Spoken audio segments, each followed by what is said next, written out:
এই সরকার ক্ষমতা নেওয়ার পরে তাদের কাছে সুযোগ ছিল বা প্রশ্ন ছিল যে অর্ডিন্যান্সগুলা পাশ করেছে অন্তর্বর্তীকালীন সরকার, এই অর্ডিন্যান্সগুলোকে গ্রহণ করা, অ্যাপ্রুভ করা অথবা ল্যাপস করা। এখানে যতগুলা অর্ডিন্যান্সগুলা ল্যাপস করার আলোচনা আসছে, এখানে আপনি একটু খেয়াল করলে দেখবেন যে অর্ডিন্যান্সগুলা ক্ষমতার কাঠামোতে আঘাত করে সেই অর্ডিন্যান্সগুলোকেই ল্যাপস করার সিদ্ধান্ত নিয়েছে সরকার।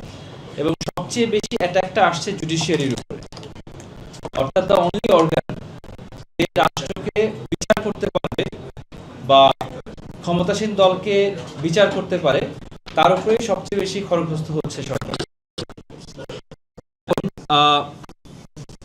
সরকারেরই আমরা দেখি পপুলার সরকারের দিক থেকে একটা সম্মতভাবে সবকিছু করতে চান। সেকেন্ড হচ্ছে আইনমন্ত্রী আমাদেরকে সবক দিয়েছেন হবস, লক, তারপর হচ্ছে রুশো পড়ার জন্য। এই দুটো জায়গা থেকে আমরা দেখি, নাম্বার ওয়ান, সংবিধান সম্মত কথা যদি চিন্তা করি, আমাদের সংবিধানের আর্টিকেল 22-এ খুবই স্পষ্টভাবে বলা আছে, খুবই সংক্ষেপে বলা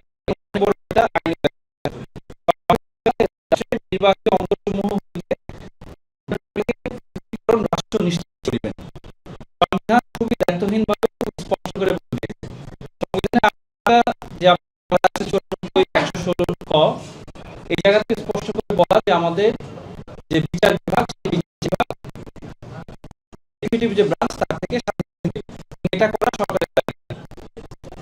বলছি না যে বর্তমান সরকারি সরকার যে বিচার বিভাগ নিশ্চিত করার ক্ষেত্রে তারা করছে রাষ্ট্রের জন্ম থেকে এখন পর্যন্ত অন্তর্বর্তীকালীন কিছু সরকার এটা করার চেষ্টা করেছে এবং গভর্নমেন্ট এসেছে তারা নিয়ে কোনো কাজ করে, তাদের অন্য অনেক প্রায়োরিটি ছিল। এখন সরকার হচ্ছে করা হয়েছে আমাদের বিচার বিভাগকে স্বাধীন করার জন্য, সেটাকে এখান থেকে সরিয়ে দিচ্ছে।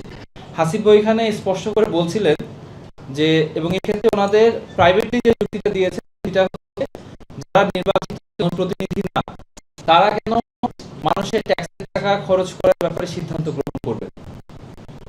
কিন্তু এটা খুব হাস্যকর যুক্তি। হাসিব ভাই বলেছেন যে সারা বিশ্বে যেখানে স্বাধীন বিচার বিভাগ নিশ্চিত করা হয় সেই জায়গাটাতে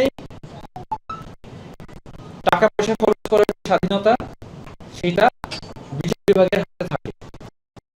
কারণ আপনি আপনার সমস্ত স্বাধীনতা দেওয়া হলো, আপনি কোনো কিছু খরচ করতে পারবেন, আপনি কি স্বাধীনতা এনজয় করবেন?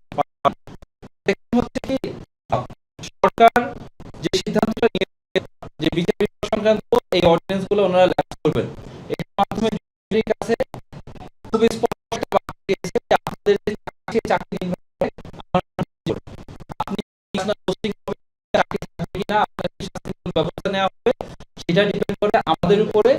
সুতরাং আপনি ঠিকঠাক মতো বুঝে শুনে তারপরে জাজমেন্টটা দিয়েন কালকে থেকে।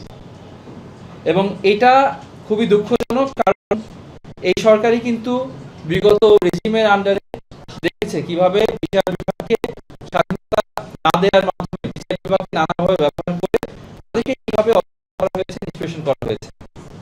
আমি শেষ করব আমাদের আইনমন্ত্রীর পরামর্শ দিয়েই। উনি বলেছিলেন আমাকে এবং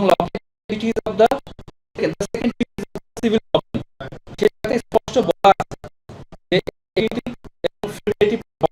অর্থাৎ আমাদের যে জুডিশিয়াল পাওয়ার সেটা should be placed in different individuals. এবং উনি যদি ওই জিনিসটাই যদি করেন তাহলে উনি হয়তো বা গভর্নমেন্টকে যে পরামর্শ দিবেন যে আমরা পার্লামেন্টে যে সবক দিচ্ছি সেই সবক দেওয়াটা আমাদের দ্বিচারিতা হচ্ছে। কারণ আমি যে বই পড়ার কথা বলছি, যেটা যেই সংবিধানের দোহাই দিয়ে মানুষকে বলছি যে এটা করা যাবে এটা করা যাবে না, সেই সংবিধান এবং সেই আমাদেরকে বলেছে যে আমাদের নির্বাহী বিভাগ এবং বিচার বিভাগ পৃথক থাকতে হবে। এইটার ব্যাপারে কোনো যদি কিন্তু কোনো কিছু নাই। Thank you.